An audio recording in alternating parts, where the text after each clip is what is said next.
Hey there, Ivan. Great to see you. Thanks for joining us online. Hi, Chester. Nice to see you. Great stuff. Well, Ivan, I've got a few questions for you that I'm just going to run through. It'd be great if you can just think about those builds and add a little value back into people that are watching this as follow-up. So I think my first question is really about actually your story. Let's go there to start with. Just talk us succinctly through your life and what's led you into the roles that and the leadership positions that you currently hold.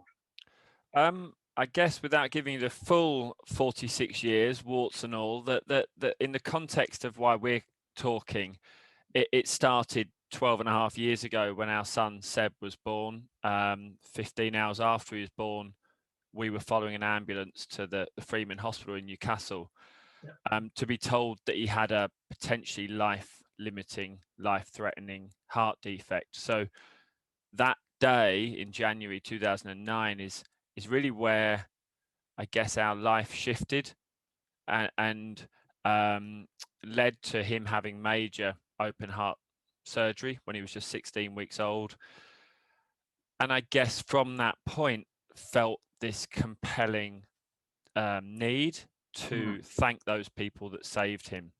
Um, so don't quite know how to do that apart from the fact that I could run a bit. So thought I would use whatever skill that is to both raise money myself, but also try and motivate other people to join along a mission, I guess, a vision to give something back, to say thank you. So it kind of took us on that fundraising, campaigning journey, which we're still on now. And I guess I've had the privilege of joining you on that, and I've experienced you galvanizing, mobilizing, and uh, generating all of this energy that has seen just huge numbers of people actually follow that kind of journey, right? Absolutely. I think there was a few things within that we very early on, the dean and myself, my wife and I felt really passionate about, which is firstly that it wasn't about us. And that sounds cliched, but it was about Seb, and Seb being the face of this and the inspiration for us, but also then trying to motivate other people, recruit other people to help us. And so yes, we were blessed by being joined with an awful lot of people, most of whom have absolutely no link to the heart unit. And I think that what we did over the years, built and built and built, through a range of different things, and it was literally anything you could imagine you could raise money, we did, but fundamentally was around sort of participatory sporting events and celebratory balls to have. But I think what we really, when we unpicked it some time later, as things were really progressing, was that it was something around that externally focused approach around actually it not just being about running a half marathon or swimming across a lake, but actually I think what we were able to achieve was something greater than the things we did or the money we raised. So people were telling us that they were life-changing experiences. So it became something much more than just a lot of people running, cycling, swimming. And I think that's where it became for me a really inspiring thing to be involved in. And it's obviously taken you on a personal journey, being part and parcel of the CHUF organization. Talk us through the kind of leadership role that you find yourself in now. Yeah, indeed. So CHUF is the Children's Heart Unit Fund, which is the charity that supports both the heart unit at the Freeman Hospital and actually children, babies, young adults from across the whole of the UK. Yeah, we were about, I think, probably 3 years into fundraising. Very active, very vocal, generating a lot of awareness for the charity, but we weren't the charity. And I was asked to join the board of trustees in 2012, which I suppose formalized some of, and started to expose me to that more formal element of charity. And then about 18 months ago, 20 months ago, I was asked by the board to become the chair of the charity. So it has been I was going to say an evolutionary process. At points, it's felt like a very rapid learning curve, Yeah. and being chair of a charity that both has such emotional importance to me and many others, but also one that is seen regionally as a flagship charity, is something that is an honor. Sometimes sits quite heavy on my shoulders, but yeah, it is certainly I'm aware of the position I hold and the responsibility that carries. Yeah, being a position of leadership can sometimes feel like a bit of a lonely place, I'm sure. In terms of your work outside of the charity, you obviously have a professional career as well. How do you balance kind of the way that you promote and brand your leadership role in the charity alongside the fact that you've got a career and an organization that you promote as an employee? That was probably one of the most challenging parts of my professional life, if I'm honest with you. I don't speak about this often, but I hit a crossroads a few years ago, probably about 2012, 2013, where I was feeling just like every day I was involved in our fundraising was where I should be. You know, the sorts of thing that would make my mum feel proud of me, those sorts of things that you thought, I'm making a difference. And then I would put the suit on and go to work in sales and not. And I almost felt like I was wearing two separate hats. Mm. And that didn't sit comfortably with me, because I am someone who feels the importance of being authentic to myself is crucial. Yeah. There's no game being played here. And so I struggled with that, because I found this place where the passion, my eyes lit up. I utilized skills which were there, but I think I'd kept a lid on. And so I had this point, I suppose, this sliding doors or this crossroad point, where it was either I come out of that sales industry because I'm now totally unfulfilled, and I have to be fulfilled in my life. Yeah. And I'd been opened up to this world where I was respected, and I had a seat at the table, and I interacted with people as an equal, as an adult. And I actually chose to stop trying to wear two hats. And so I think I went on this kind of journey. A few people kind of helped me, not personally one-to-one, but Benjamin Zander, who's an amazing individual, and Simon Sinek, and a few others, about actually understanding my why, and then understanding how that then drives what I do. I love the quote, I think it's Pablo Picasso, who says, the meaning of life is to find your gift. The purpose of life is to give it away. So I stopped going into my work thinking I had to be different. I arrive unapologetically me. Yeah. It just means sometimes I'm fundraising, sometimes I'm leading a charity, and sometimes I'm working in a sales environment, but I don't change. So just help me understand then how you brand yourself. You talked about your authentic self. What are the kind of things that you do in terms of telling others what it is you do, and in a way that feels authentic, but equally promotes the causes, professional and charity, that you're seeking others to find out about?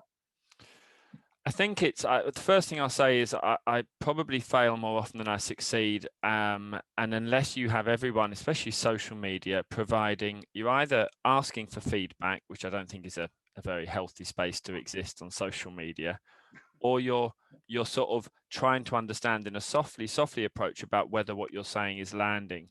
So I think some of it is around that. Some of it is around me just reflecting on what's the point of what I'm saying, because I'm not a celebrity.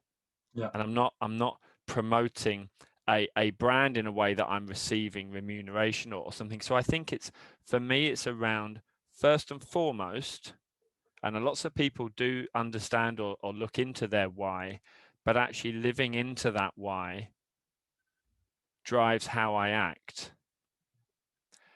That then drives how I communicate. and that hopefully then means, and in all communication, I can't control what other people receive. I can only control what I put out. But I know that if it comes in the center of what my personal why is, that's the first thing. There's no game. So what I put out may be clumsy at times, and it may, but it'll be in the same way that I'm a flawed individual, like all of us are, and sometimes you have good and bad days. That's the first thing. I think the second thing is that I see my role as a dad and as a man, mid-40s, to not be the tough guy. Sometimes the challenges I've done give people the perception that I don't want to say this, but they've said to me that I'm different, and actually I want to almost dial up that element of vulnerability, that piece around where I might struggle, how I might deal with that. So that before we even get to the charity leadership bit, my role first of all is as an individual and as a man who needs to create a good space for other people to be that, so that you talk about, it's okay not to be okay, and how you struggle, especially in the last 15 months. But then in charity, I think it's, for me, I used to have a role where it's, I need to put a message out because we need to raise money. We've got a fabulous team at CHUF. My job's changed. So I have to understand that when it comes to CHUF, my role is to sit there and be strategic and act in a way that a chair should act.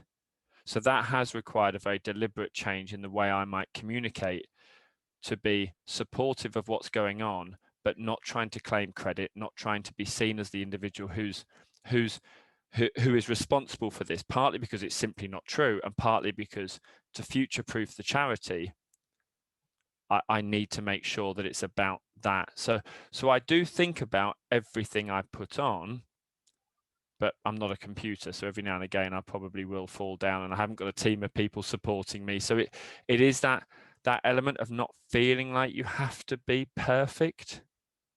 That's ringing true for me, is giving stuff a go rather than waiting till everything's 100% correct. So not overly manicuring things allows it to come through in quite an in the moment way. And I think people do respond to that. Thinking about you then as that leader and the tools and techniques you use to promote the charity, what do you tend to find yourself using as the tools and techniques to kind of promote the messages that you're trying to get out there then? Well, I think as a leader, if I'm honest, it's been in elements of what I've done. It sounds weird. I've stepped away from certain things because I think previously, I certainly know there was a point within our fundraising where people thought we'd set up the charity. The charity's been going since the late 70s. It was very flattering, but actually that's not, that neither is that true. That doesn't pay respect to the individuals who have gone before me. So I think providing that leadership role and having that space as a chair is about lifting other people up.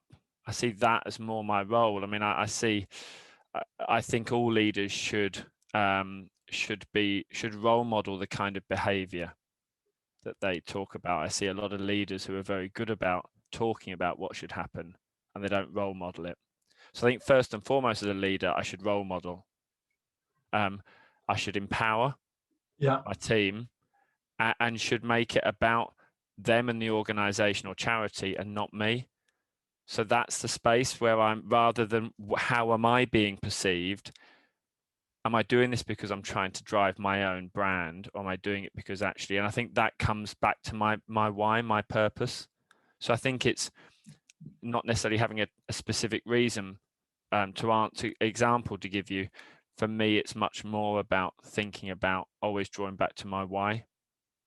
That essence, this thing that sits right in the core of who you are.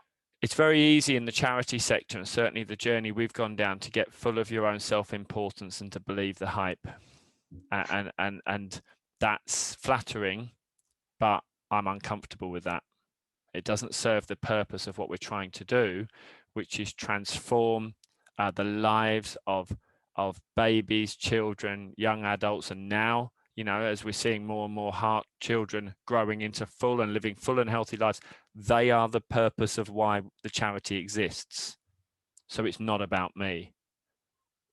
But you have to make sure, because people say very nice things about you, that you don't believe the hype and start tweeting and Facebooking and LinkedIn as if you are because you're not.